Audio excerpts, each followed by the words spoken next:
Old pension scheme ఒకటిను GPS అని ఒకటి ఉంది సార్. ఇది అసలు ఏంటి సార్? ఇది ఒక జీపీఎస్ క్యాన్సిల్ చేశారని ఒక పేపర్లో వచ్చింది నాకు. దీనివల్ల ఇబ్బందులు, ఓపీఎస్ అనేసి ఇబ్బందులు పడుతున్నారు ప్రజలే అని అంటున్నారు. కొంచెం సామాన్య ప్రజలకు అర్థం కావాలి. మన దేశంలో ఏమవుతుందంటే, ఎవరం పన్నులు కడుతున్నామో, ఉద్యోగస్తులకి సంతోషంగా ఉంటుంది. చెప్తా, ఎవరం పన్నులు కడుతున్నామో, ఎవరు ఓటేస్తున్నామో, మన ఓటుతో ప్రభుత్వాలు వచ్చినాయి, మన పన్ను డబ్బులతో వాళ్ళు బతుకుతున్నారు. దీనిలో ముఖ్యమంత్రికో, మంత్రికో, ఎమ్మెల్యేకో సొంతమేం లేదు. మనం లేకపోతే, మన ఓటు లేకపోతే వాళ్ళకి అసలు అక్కడ స్థానమే లేదు. మనం డబ్బులు ఇవ్వకపోతే ప్రభుత్వానికి పన్నుల రూపంలో అక్కడ వాళ్ళు ఖర్చు పెట్టడానికి కూడా ఏం లేదు, తినడానికి కూడా ఏం లేదు. కానీ ఏమవుతుంది, ఓటు అయిపోయిన తర్వాత ఏ ఓటు వేసే వాళ్ళని, పన్నులు కట్టే వాళ్ళని పక్కన పెట్టి, ఎవడికి బలం ఉంటే, ఎవడి చేతిలో బడితుంటే, ఎవడు బ్లాక్మెయిల్ చేయగలిగితే, ఎవడు బస్తీ మీద సవాలనగలిగితే వాడు మొత్తం ప్రజల డబ్బుని కంకెరం చేస్తున్నాడు. చట్టబద్ధంగా కంకెరం చేయొచ్చు, చట్ట విరుద్ధంగా కంకెరం చేయొచ్చు. ఉద్యోగులు అవసరం. ఉద్యోగులు ప్రభుత్వ యంత్రాంగంలో భాగం. కానీ ఉద్యోగులు మొత్తం పనిచేసే వాళ్ళల్లో సమాజంలో 3%, 100 మంది, ఇప్పుడు మీరు చేసే పని, అక్కడ వారు చేసే పని, వారు చేసే పని మొత్తం కలిపితే వీళ్ళు 3 మాత్రమే ప్రభుత్వంలో ఉంటారు. ఉద్యోగుల వల్ల పెద్దగా మనకు పని జరగదు, అవసరమే. కానీ ఇప్పుడు మీ ఒంటి మీద, మీ చేతి మీద వాచి ఉంది, మీ చేతికి ఒంటి మీద చొక్కా ఉంది, ఈ మైక్రోఫోన్ ఉంది, కట్టుకున్న ప్యాంట్ ఉంది, వేసుకున్న చెప్పులు ఉన్నాయి, కళ్ళజోడు ఉంది, పెన్ ఉంది, వీటిలో ఒక్కటి కూడా ప్రభుత్వ ఉద్యోగులు చేయట్లేదే, ప్రైవేట్. మన చుట్టూ ఉన్నటువంటి ఏ పనైనా మనకు అవసరమైంది మార్కెట్లో కోట్లాది మంది, లక్షలాది మంది కార్మికులు చేస్తున్నారు. ప్రభుత్వం అన్నది ఈ సమాజం మొత్తానికి, ఇందాక నేను చెప్పాను, ఉమ్మడి వసతుల కోసం, సమాజాన్ని కాపాడటం కోసం. కానీ మనం గత 40-50 ఏళ్ళుగా ఏ రకమైన భావాన్ని ప్రవేశపెట్టాం? ప్రభుత్వం అన్నది ప్రజల కోసం కాదు, పన్నులు కట్టేది ప్రజల కోసం కాదు, ప్రభుత్వం కోసం, ప్రభుత్వ ఉద్యోగుల కోసం, మనం ఎన్నుకున్న ఎమ్మెల్యేల కోసం, మనకు ఎన్నికైన మంత్రుల కోసం, వాళ్ళది. ఉద్యోగులు కూడా ఆ భావన ఉంది. ఖచ్చితంగా ఉద్యోగులు మనకు పనిచేయాలి, నిజాయితీగా సేవలు అందించాలి, సమర్థంగా అందించాలి. ఉద్యోగంలో చేరాలని ఎంత తప్పబడుతున్నారు? 100 ఉద్యోగాలంటే 1,00,000 మంది పోటీ పడుతున్నారే.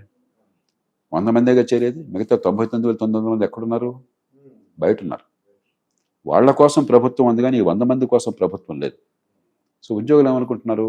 మార్కెట్ 20,000 జీతంతో పనిచేసేదానికి నాకు 60,000 కావాలా? ఇస్తున్నారు.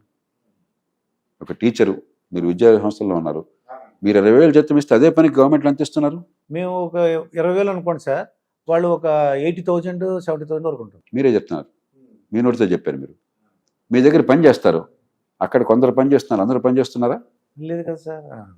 ఒక చిన్న ఉదాహరణ, ఒక డ్రైవరు, మీరు బయట మార్కెట్లో ఇవాళ 20,000 సుమారుగా డ్రైవర్కి, కాస్త అటు ఇటుగా. గవర్నమెంట్లో అతను 40,000, 50,000 ఉంటుందండి. 50,000 అదే పని. ఇక్కడ పని చేస్తాడు పాపం కష్టపడి, అక్కడ చేస్తాడో దేవుడికి ఎరుక. సో ముందు మీకంటే నాకు 5 రెట్లు కావాలంట, నా హక్కు, నేను గవర్నమెంట్ ఉద్యోగిని, గవర్నమెంట్ డబ్బంతా నాకు, పోనీ ఇచ్చేసాం.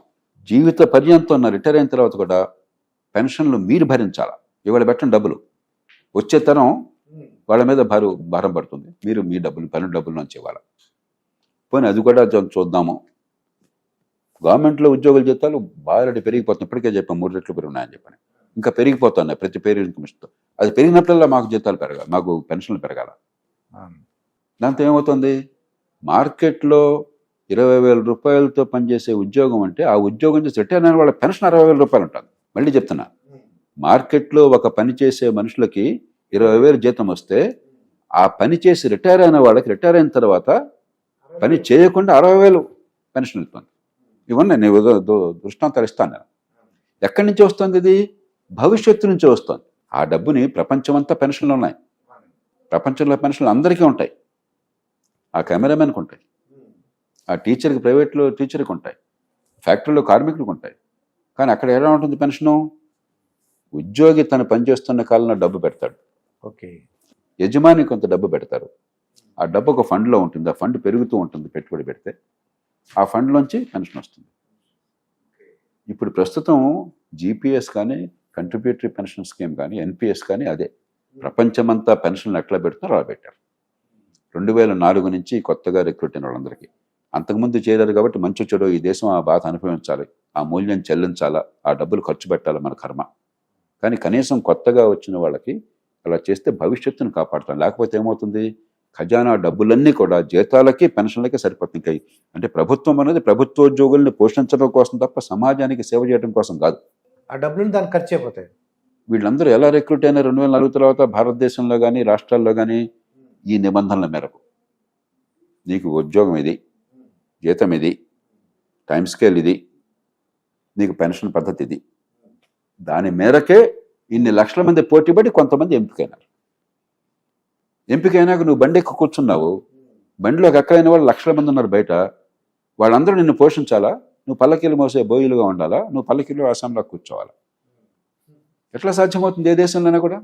మరి ఇలా మాట్లాడుతుంటే ఉద్యోగస్తులందరూ మిమ్మల్ని మిమ్మల్ని వ్యతిరేకిస్తారు. కొద్దిగా మీరు తిట్టుకోవడానికి. యథార్థవాది లోక విరోధి.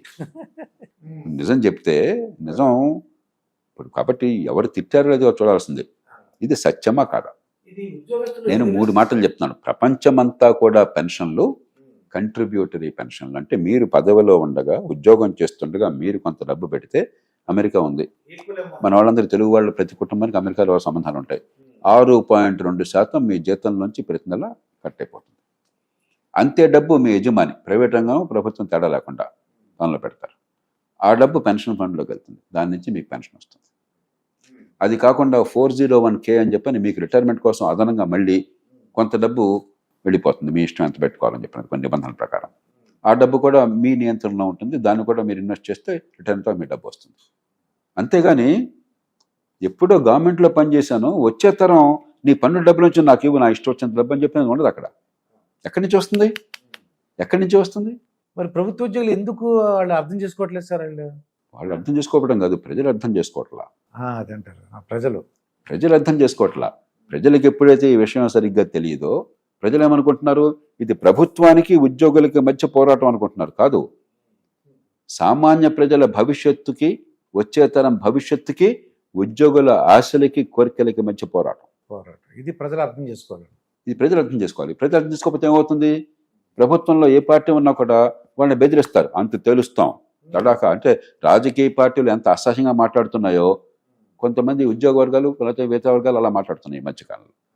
సంఘటిత బలాన్ని చూసుకొని ప్రజలు ఉన్నారు, ప్రజల కోసం మనం ఉన్నాను మర్చిపోయినారు. వీళ్ళని ఉద్యోగంలో చేరేటప్పుడు ఎందుకు చేరుతున్నారా? ప్రజల సేవ కోసం ఉన్నాను సార్, ఈ సమాజం కోసం ఉన్నాను సార్, నేను ఈ దేశం కోసమే ఉన్నాను సార్, నా జీవితం దానికోసం అంకితం సార్. వచ్చిన తర్వాత నా సంగతి ఏమిటి? అందరూ ఉన్నారు దాంట్లో. ఇప్పటికీ అద్భుతంగా పనిచేసేటువంటి అధ్యాపకులు ఉన్నారు, నిజాయితీగా పనిచేసే ఉద్యోగులు ఉన్నారు, చిత్తశుద్ధితో శక్తికి మించి కృషి చేసి సమాజం కోసం పనిచేసే వాళ్ళు ఉన్నారు. కానీ మంచి వాళ్ళు ఉన్నా కూడా ఈ ట్రేడ్ యూనియన్లు, ఈ గొడవల్లో నాయకత్వం కోసం అని చెప్పి రెచ్చగొట్టి నిజాన్ని అబద్ధాన్ని గందరగోళంగా పశ్చిమ స్మరణికాయ చేసి మభ్యపెట్టి ఉద్యోగుల్ని తప్పుదారు పట్టించేస్తున్నారు. ఇంకో మాట చెప్తాను, మీరు జగన్మోహన్ రెడ్డి గారు ప్రస్తావన తీసుకొచ్చాను, మామూలుగా ఎవరి గురించి మాట్లాడను. ప్రభుత్వం అనేది శాశ్వతమైన వ్యవస్థ. ఒక పార్టీ పోయి ఇంకో పార్టీ వస్తే ప్రభుత్వం శాశ్వతం కాకుండా పోలా. గతంలో చేసిన చట్టాలు ఇప్పుడు వర్తిస్తాయి, ఇప్పుడు చేసిన చట్టాలు భవిష్యత్తులో వర్తిస్తాయి. ఎందుకని జగన్మోహన్ రెడ్డి గారు నాలాంటి వాళ్ళని గట్టిగా కోపడ్డాము? అరే తొగ్గులక్కలాగా వాళ్ళు రాజధాని అంటే నువ్వు తీసిపారేయటం ఏంటి? అది కాదు పరిపాలన. మళ్ళీ మీరంటే వీళ్ళు తీసిపారేయటం కాదు కదా. జీపీఎస్ మంచి పద్ధతి. జీపీఎస్ ఏం చేశారు? ఉద్యోగులు ఏమంటున్నారు, ఏమండి మీరు కంట్రిబ్యూటరీ పెన్షన్ స్కీమ్ పెట్టారు, బాగానే ఉంది, కానీ దానిలో ఎంత వస్తుందో మాకు అర్థం కావట్లేదు.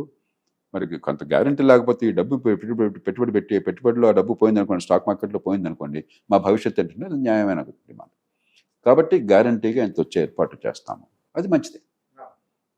ఆ భారం కూడా ఏంటి, ఎలా మోయాలి? మళ్ళీ భవిష్యత్తులో భారం వేయకూడదు. దానికోసం ప్రభుత్వం ఖజానా నుంచి డబ్బులు పక్కన పెట్టాలి ఈవేళ.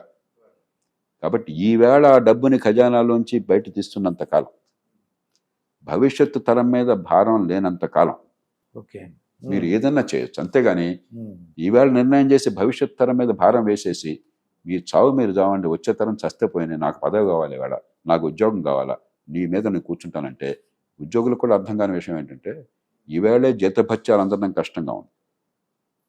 ప్రభుత్వాలు దివాలా తీసి డబ్బులు లేవు జీతాలు అందడానికి. మొన్నటి వరకు అది 20వ తారీఖు 9వ తారీఖు. కాబట్టి రేపు పొద్దున ఈ పెన్షన్లు వస్తాయన్న భ్రమలో ఉంటే అరే మీరు అమాయకులు. అక్కడ మొత్తం ఖాళీ అయిన తర్వాత మొత్తం కుప్పకూలిపోతుంది, పెన్షన్ లేదు, పాడు లేదు. ఇదైతే గ్యారంటీ డబ్బు. ఎందుకని? ఈ డబ్బుని ప్రభుత్వం వేరే అకౌంట్లో పెడుతుంది, మీకు సంబంధం లేదు, ప్రభుత్వానికి సంబంధం లేదు. ముఖ్యమంత్రి కానీ ప్రధానమంత్రి కానీ ఈ డబ్బుని ఏమి చేయలేరు.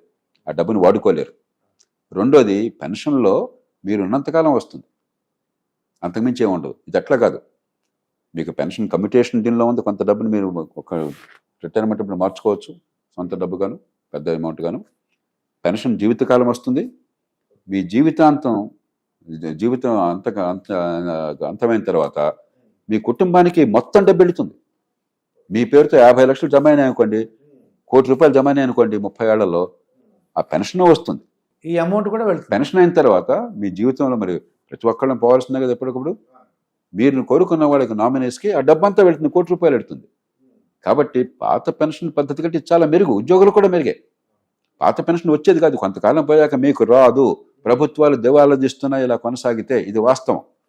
అది అర్థం కాక ఉద్యోగులు తప్పుదో పట్టిస్తున్నారు. యువ ఉద్యోగులు నేను కోరుతున్నా, ఈ ప్రభుత్వాలు వాళ్ళ అప్పులు తీసుకున్న డబ్బులు చెల్లించలేకపోతున్నాయి. వాళ్ళు డబ్బులు తిరిగి వెళ్ళారని చెప్పి ఎస్ట్రో అకౌంట్ పెట్టమంటున్నారు అప్పులు ఇచ్చిన వాళ్ళు. అంటే డైరెక్ట్గా ఖజానాల నుంచి డబ్బులు మాకు వెళ్ళిపోవాలా, మా అప్పులు చెల్లించడానికి చెప్పని. రేపు పొద్దున మీకు జీతాలు రావు, పెన్షన్లు రావు, మీరు భ్రమలో ఉన్నారు. దేశాన్ని దోచుకుని రావాలంటే అది అన్యాయమో, సాధ్యమయ్యేది కూడా కాదు, జరిగే పని కూడా కాదు.